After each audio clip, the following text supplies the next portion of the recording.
আমার স্বপ্ন তো আসিল, থাকলো তো আমি তো আর এমন ঘর দিতাম মনে হয়। এই কাউসার কামারে আমার স্বপ্নটা আমার পূরণ করে দিচ্ছে।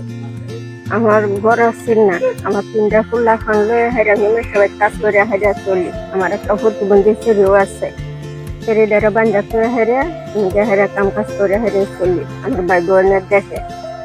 আর আমার বাঙ্গারুঙ্গা একটা ঘর আছে, ফলের বেড়া আছে। পরে একদিন সাইন ভাই হেরে দেখে, দেখে হেরে ভিডিও করে নিয়ে হেরে কাউসার কামার ঘরে হেরে দিচ্ছে। পরে কাউসার কামারে ঘর একটা দিচ্ছে, আর নামটা রদ্দহরুন, যে কাউসার কামারের লাগে আমরা রদ্দহরি। আমি ঘরটা পাই হেরে অনেক খুশি। আমাদের জরিনা আজ দীর্ঘ 10-12 বছর বাবদ উনি স্বামী ছাড়া। এরপরে স্বামী ছাড়া তাহার তো একটা মহিলার কষ্ট, আর তার এমন তাহার মতন একটা ঘর নাই। এমনি তিরহল দিয়ে একটা ঘরের তলে থাকতো। তার হইলো 3টি সন্তান, একটি সন্তান কর্মঠ, একটি সন্তান হইলো প্রতিবন্ধী অথচ পাগল, আর একটি সন্তান হইলো সে দাওরা ফাঁস করছে, তারা বিয়া দেওয়ার মতন অশিক্ষিত মতন এই মহিলাটি নাই।